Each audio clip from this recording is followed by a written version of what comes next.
दुनिया का अटल सत्य है कि जो जिसकी मति भ्रांति, उसमें जो व्यक्ति जैसी जगह बना लेता है उसको वो व्यक्ति वैसा ही नजर आता है। अच्छाई बुराई न व्यक्ति में होती है, ये अपने अपने देखने का समझने का अपना नजरिया होता है। क्योंकि कृष्ण तो बुराइयों से परे है, कृष्ण में कोई बुराई हो ही नहीं सकती, क्योंकि वो परमात्मा है, वो भगवान है। पर लोगों ने उनमें भी गलतियां ढूंढी, लोगों ने उनको भी कलंकित किया। तो ये सृष्टि का, संसार का नियम ही है। और अगर कोई बुरा कह भी देता है हमें, तो इसका मतलब ये नहीं होता कि हम अपने आप को बुराई मान के बैठ जाएं।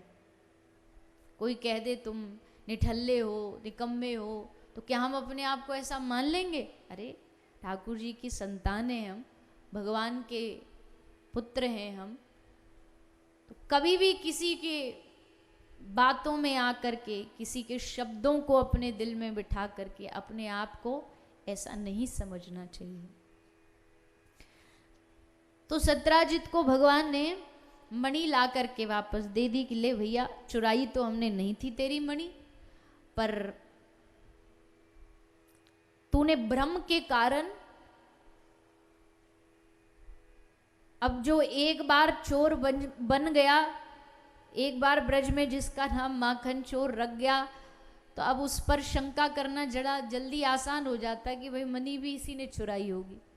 भगवान ने कहा चोरी धोरी हमारी वह ब्रज में ही चलती है, ब्रज से बाहर नहीं चलती, क्योंकि ब्रज के बाहर वाले हमारी चोरी पचा भी नहीं पाएंगे। ये तो ब्रज वाले ही हैं जो चोर को चाहते हैं कि ये चोर हमारे घर आ जाए, हमारे घर चोरी हो जाए। तो ऐसा सोच करके भगवान ने मणि ला करके सत्राजित को लौटा दी।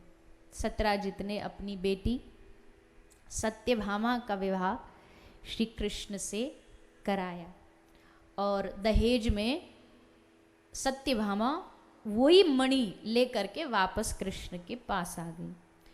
सत्यभामा के घर से सबसे ज़्यादा दहेज मिला था, इसलिए सबसे ज़्यादा जल्दी रूठती भी यही थी। कई माताएं होती है ना, उनको अपने मायके की बड़ी गर्मी होती है, हमारे पिताजी ने तुमको इतना इतना पैसा दिया था, इतनी बड़ी गाड़ी दी थी दहेज में, तो बात बात पर उसका प्रभाव दिखाती रहती है।